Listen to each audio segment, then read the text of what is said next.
ಒಬ್ಬ ಡಾಕ್ಟರ್ ಆಗೋ, ಒಬ್ಬ ವಕೀಲ ಆಗೋವ ಹೋಗ್ಲಿ, ಒಬ್ಬ ಕಾರ್ ಡ್ರೈವರ್ ಆಗೋವನ್ನು ತಪ್ಪಿಸಿ ವೈದಿಕ ಆಗ್ತಾನಲ್ಲ, ಇನ್ನು ಈ ಸಮಾಜದ ಪುಣ್ಯ ಅನ್ನೋದನ್ನ ನಾವು ನೆನಪಿಸ್ಕೋಬೇಕು. ನನ್ನ ಕಾರ್ ಡ್ರೈವರ್ಗೆ 10,000 ರೂಪಾಯಿ ಪಗಾರ ಕೊಡ್ತೇನೆ ನಾನು. ಅವ ಏನು ದಿನ ಕಂಠಪಾಠ ಮಾಡ್ಬೇಕನ್ನು ಒಮ್ಮೆ ಡ್ರೈವಿಂಗ್ ಕಲ್ತ್ಬಿಟ್ರೆ ಬಗ್ಗೆ ಹರಿದೋಯ್ತು.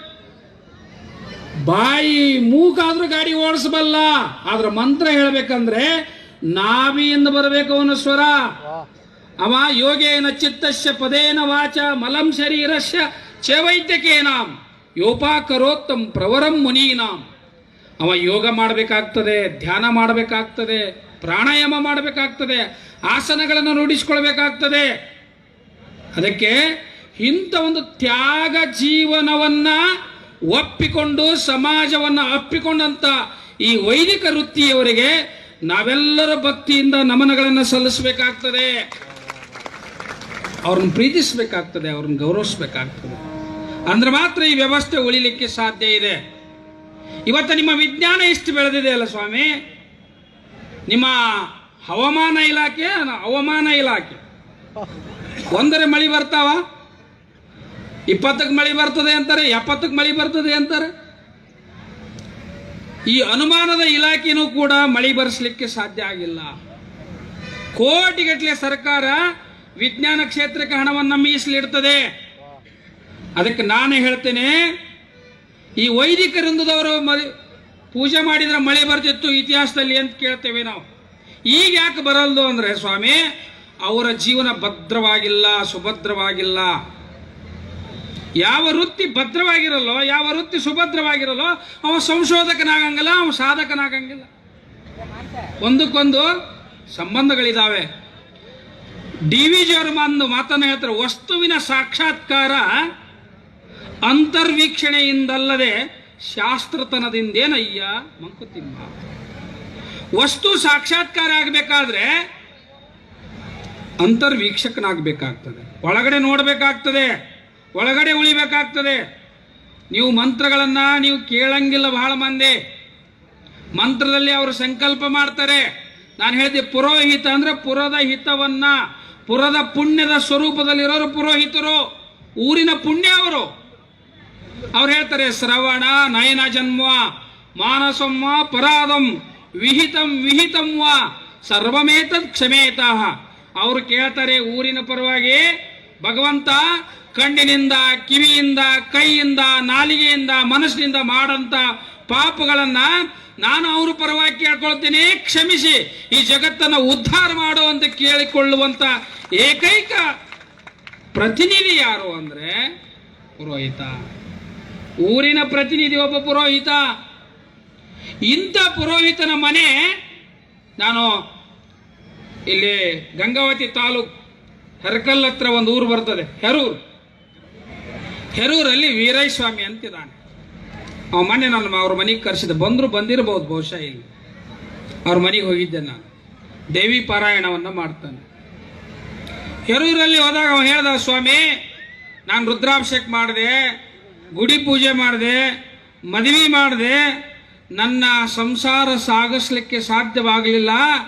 ಕೊನೆಗೆ ಒಬ್ಬ ರಾಜಕಾರಣಿ ಪರಿಚಯ ಆದ, ಅವನಿಂದ ಲೈಸೆನ್ಸ್ ತಗೊಂಡೆ ಕಾಂಟ್ರಾಕ್ಟರ್ದು. ಇವತ್ತು ಅವ್ರ ಮನೆಯೊಳಗೆ ನಾನು ಕುಂತು ಕುರ್ಚಿ 2 ಲಕ್ಷ ರೂಪಾಯಿಗೆ ಒಂದೊಂದು ಕುರ್ಚಿ ಅದಾವ ಅವ್ರ ಮನೆಯೊಳಗ. ಅವ ನನಗೆ 21,000 ರೂಪಾಯಿ ಕಾಣಿಕ ಕೊಟ್ಟು ಕಳಿಸ್ದ. ನಾನು ನೀವು ವೈದಿಕ ನಿಜ ಹೇಳಪ್ಪ ಮರ, ನೀವು ವೈದಿಕ, ನಾವು ಮೂಲ ವೈದಿಕರು ಈಗಲ್ಲ ಅಂದ್ರೆ ನಾನು ಹೇಳ್ತಾ ಇರೋದು, ಆ ವೃತ್ತಿಯನ್ನು ಬಿಟ್ಟು ಈ ವೃತ್ತಿಗೆ ಬಂದಾಗ ಆರ್ಥಿಕ ಸಾಮ್ರಾಜ್ಯಕ್ಕೆ ಅಧಿಪತಿ ಆಗ್ತಾನೆ. ಆದರೆ ಆಧ್ಯಾತ್ಮದ ಸಾಮ್ರಾಜ್ಯಕ್ಕೆ ಪ್ರತಿನಿಧಿ ಆದಂತವ ಆರ್ಥಿಕ ಸಾಮ್ರಾಜ್ಯಕ್ಕೆ ಅಧಿಪತಿ ಮಾಡೋದೇನು ಬಹಳ ದೂರ ಇಲ್ಲ. ನಾವೆಲ್ಲ ಸ್ವಾಮಿಗಳಾಗಿದ್ದು ಹೊಟ್ಟೆ ಅಷ್ಟಲ್ಲ, ನಾವೆಲ್ಲ ಸ್ವಾಮಿಗಳಾಗಿದ್ದು ಕಷ್ಟ ಬಂದಲ್ಲ, ಬಟ್ಟಿಲ್ಲಾರ್ದೆ ಹೊಟ್ಟೆ ಹಿಟ್ಟಿಲ್ಲಾರ್ದೆ ಸ್ವಾಮಿಗಳಾಗಿಲ್ಲ. ಸಮಾಜವನ್ನು ತಿದ್ದಬೇಕಂತ ನಾವೆಲ್ಲ ಸ್ವಾಮಿಗಳಾಗ್ತೇವೆ. ಎಲ್ಲ ಸ್ವಾಮಿಗಳೇ, ಎಲ್ಲ ವ್ಯವಸ್ಥೆ ಬಗ್ಗೆ ನಾನು ಮಾತನಾಡಬೇಕಾದ್ರೆ ಅಂತರ್ವೀಕ್ಷಣೆ ನಾವು ಆಗಬೇಕು ಅಂದ್ರೆ ನಾವು ಆತ್ಮದ ಅವಲೋಕನೆ ಮಾಡ್ಕೋಬೇಕು. ಜನ ಮೆಚ್ಚಿ ನಡೆಕೊಂಡರೇನುಂಟಿ ಲೋಕದಿ, ಮನ ಮೆಚ್ಚಿ ನಡೆಕೊಂಬುದೇ ಚಂದವಯ್ಯ. ಜನ ಮೆಚ್ಚುತ್ತ ನಿನ್ನನ್ನು ಕೈಲಾಸ ಕೊಯ್ಯುವರು. ನಾವು ಬಹಿರಂಗದ ವ್ಯಕ್ತಿಗಳಾಗದೆ ಅಂತರಂಗದ ಸಾಧಕರಾಗಬೇಕು. ಅಂದ್ರೆ ಮಾತ್ರ ಸಮಾಜ ಉದ್ಧಾರ ಮಾಡಲಿಕ್ಕೆ ಸಾಧ್ಯವಾಗ್ತದೆ. ಅದಕ್ಕೆ ನಾನು ನಿಮಗೆ ಕೇಳೋದು ಏನಂದ್ರೆ, ನೀವು ಮಂತ್ರ ಹೇಗೆ ಹೇಳ್ತೀರಿ ಅನ್ನೋದರ ಜೊತೆಗೆ ನಿಮ್ಮ ವಾಕ್ ಶುದ್ಧಿ ಆಗಬೇಕಂದ್ರೆ ಸತ್ಯವಚನ ಪರಿಪಾಲನೆಯನ್ನು ಮಾಡಬೇಕಾಗ್ತದೆ. ಸತ್ಯವಚನ ಪರಿಪಾಲನೆ. ಸತ್ಯವಚನ ಅಂದ್ರೆ ಜೋರಾಗಿ ಶಾಸ್ತ್ರಗಳನ್ನು ಹೇಳೋವನ ಬಾಯಲ್ಲ, ನೋಡಿದಂತೆ ನಡೆಯುವುದು. ಸಾಧ್ಯವಾದ ನಿಮ್ಮ ಮಂತ್ರದಿಂದ ಎಲ್ಲ ಸಾಧ್ಯವಿದೆ. ನೀವೇನದಿರಿ, ಪ್ರತಿದಿನ 24 ಗಂಟೆಯೊಳಗ ನೀವು ಆದಷ್ಟು ಮಟ್ಟಿಗೆ ಸುಳ್ಳನ್ನು ಹೇಳದೇ ಇರುವ ಶಾಸ್ತ್ರೀಯ ನಾಲಿಗೆ ಯಾವುದಿದೆ ಅದು ವಾಕ್ಸಿದ್ಧಿಯನ್ನು ತಂದು ಕೊಡುವಂಥ ಸಾಮರ್ಥ್ಯ ನಿಮಗೆ ಬರ್ತದೆ. ಅದಕ್ಕೆ ಈಗಲೂ ಅನೇಕರಿದ್ದಾರೆ, ಹೇಳದಂತೆ ನುಡಿಯುವಂತೆ ನಡೆಯುವಂಥ ಶಾಸ್ತ್ರಾರ್ಥಿಗಳಿದ್ದಾರೆ. ಯಾಕೆ ನಾನು ನಿಮ್ಮ ಜೊತೆನೂ ಮಾತಾಡ್ತೀನಿ, ನಿಮ್ಮ ಇದನ್ನು ನಾನು ಮಾತಾಡ್ತೀನಿ. ಕಾರಣ ಏನು ಅಂದರೆ, ಶಾಸ್ತ್ರ ಪರಿಪೂರ್ಣತೆಯ ಎಡೆಗೆ ಸಾಗಬೇಕು ಅಂತಂದರೆ ಅಲ್ಲಿ ಸತ್ಯವಚನ ಪರಿಪಾಲನೆಯನ್ನು ಮಾಡಬೇಕಾಗ್ತದೆ. ನಾನು ಒಂದು ಮಾತನ್ನು ಹೇಳಿ ಮುಗಿಸ್ತೇನೆ. ಯಾರು ಅರ್ಚಕರು ಅಂದರೆ ಕೇವಲ ಇಲ್ಲಿ ಮಂತ್ರ ಹೇಳೋರು ಮಾತ್ರ ಅರ್ಚಕರಲ್ಲ. ಮೀರಾಬಾಯಿ ಹೇಳ್ತಾಳೆ. ಮೀರಾಬಾಯಿ ಒಂದು ಗುಡಿ ಒಳಗೆ ಹೋಗಿ ಕುಂತಾಗ ಪೂಜಾರಿ ಒಳಗೆ ಬಿಡಂಗಿಲ್ಲ. ಪೂಜಾರಿ ಕೇಳ್ತಾಳೆ ಮೀರಾಬಾಯಿ, ಯಾಕೆ ಒಳಗೆ ಬಿಡಂಗಿಲ್ಲ ಅಂದ್ರೆ ಸ್ತ್ರೀಯರಿಗೆ ದೇವಸ್ಥಾನದಲ್ಲಿ ಪ್ರವೇಶವಿಲ್ಲ. ಆಕೆ ಹೇಳ್ತಾಳೆ, ಯಾರು ಸ್ತ್ರೀ ಆಗಂಗಿಲ್ಲ ಅವರು ಅರ್ಚಕರೇ ಅಲ್ಲ ಅಂತ ಹೇಳ್ತಾಳೆ. ಸ್ವಲ್ಪ ತಿಳಿತದ ನಾ ಹೇಳೋದು? ಅರ್ಚಕ ಆಗಬೇಕು ಅಂದ್ರೆ ಸ್ತ್ರೀ ಆಗಬೇಕು. ಅಂದ್ರೆ ಶರಣ ಸತಿ ಲಿಂಗಪತಿ. ನೀ ಸತಿ ಆದಾಗ ಭಗವಂತನ ಪತಿತ್ವ ನಿಮ್ಮಲ್ಲಿ ಸಿಗ್ಲಿಕ್ಕೆ ಸಾಧ್ಯವಾಗ್ತದೆ. ಹೆಣ್ಣು ಅಂದ್ರೆ ಏನು ಅಂದ್ರೆ ಅರ್ಚಕ, ಅವ ಸೇವೆ ಮಾಡುವವ. ಹೆಣ್ಮಕ್ಳು, ಈಗಿನ ಹೆಣ್ಮಕ್ಳ ಬಗ್ಗೆ ಹೇಳಂಗಿಲ್ಲ, ಇಲ್ಲಿರೋ ಹೆಣ್ಮಕ್ಳ ಬಗ್ಗೆನೂ ಹೇಳಲ್ಲ. ಹೆಣ್ಣು ಅಂದ್ರೆ ಸೇವಕ, ಅರ್ಚಕ, ಆರಾಧಕ. ಆಕೆ ಹೇಳ್ತಾಳೆ, ನನಗನ್ಸಿದ ಮಟ್ಟಿಗೆ ಈ ಜಗತ್ತದಲ್ಲಿ ಅರ್ಚನೆ ಮಾಡುವವರಲ್ಲಿ ಪ್ರಥಮ ಸ್ಥಾನದಲ್ಲಿ ನಾವು ನೋಡಬೇಕಾದ್ರೆ ರಾಮಕೃಷ್ಣ ಪರಮಹಂಸರನ್ನ ಮಾತ್ರ ನಾವು ನೆನಪಿಸ್ಕೊಳ್ಬೇಕಾಗ್ತದೆ. ಅವರು ಪೂಜೆ ಮಾಡುವಾಗ ಅವ್ರು ಹೇಳ್ತಾರೆ, ನಾನು ಪೂಜೆ ಮಾಡುವಾಗ ಪುರುಷನಲ್ಲ ಹೆಣ್ಣು ಅಂತ ಹೇಳ್ತಾರೆ. ಅವರು ಸೀರೆ ಉಟ್ಕೊಳ್ತಿದ್ರು. ಕಾಳಿಕಾದೇವಿ ಪೂಜೆ ಮಾಡುವಾಗ ಸೀರೆಯನ್ನು ಉಟ್ಕೊಳ್ತಿದ್ರು ಅವರು. ಕಾರಣ ಏನು ಅಂದ್ರೆ, ನಾನು ಸತಿಯಾದಾಗ ಮಾತ್ರ ನಾನು ಅರ್ಚನೆಯನ್ನು ಪರಿಪೂರ್ಣ ಮಾಡಲಿಕ್ಕೆ ನನ್ನಿಂದ ಸಾಧ್ಯವಾಗ್ತದೆ ಅನ್ನುವಂಥದ್ದು.